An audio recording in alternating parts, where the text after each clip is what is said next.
This is one of the worst times for German industries and German industry workers, because as each day goes by, you see that more and more German industries or German companies are releasing bad news of slashing jobs. And at this point in time, this is not a welcoming news. Germany's largest steel maker, ThyssenKrupp, has announced a plan to cut its current workforce by more than a third by the end of the decade. German industrial giant ThyssenKrupp Steel Europe on Monday announced a plan to shrink its workforce from the current 27,000 to 16,000 within 6 years. The Duisburg-based company blamed an increase in chip imports, especially from Asia, for putting an increased and significant strain on competitiveness. Urgent measures are required to improve ThyssenKrupp Steel's own productivity and operationally efficiency and to achieve a competitive cost level, a statement from the firm said. Some 5,000 jobs in its European steel operations will be cut by the end of 2030 through adjustments in production and administrations, it announced. A further 6,000 jobs are to be outsourced or stripped away in business sales according to the plan. To address overcapacity in the market, the company plans to reduce production capacity from the current 11.5 million metric tons to a future target level of 8.7 to 9 million tons.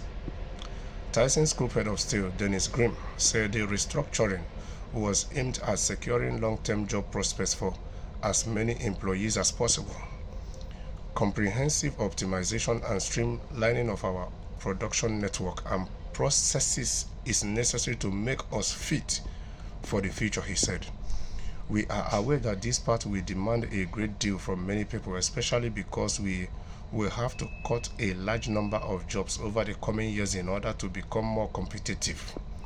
The steelmaker said it hoped to avoid layoffs and would instead aim to reduce staff through voluntary departures. However, trade union IG Metall, which represents much of the workforce, described the plan as a catastrophe for employees. IG Metall is at the same time in negotiations with the German car maker Volkswagen following the announcements that it also plans to cut thousands of jobs in Germany. Alongside the cost-cutting measures, parent company and majority shareholder ThyssenKrupp wants to push ahead with a plan to transform its steel division into a full independent company. That proposal has met with oppositions from labor leaders. Czech energy company EPCG currently holds a 20% stake in the ThyssenKrupp Steel, with a plan to increase its holding to 50%. ThyssenKrupp, whose products range from steel to submarines, recorded a loss of 1.5 billion euros, $1.6 billion for the 2023-2024 financial year, having lost some 2 billion the previous year. So you see, what does it tell you now? Most of these companies now, they are closing some of their production centers. They will be moving it or outsourcing it from Asian countries now to get it cheap. Yeah, it's a competitive business, and every business man or woman is in business to make profit. It is very, very logical. But this companies cutting jobs is going to put more burden on Germany. Because as of yesterday, the statistics say Germany will be needing yearly 228,000 migrant workers or foreign skilled workers to fill in the gaps till 2040 to avert economic disaster in the future.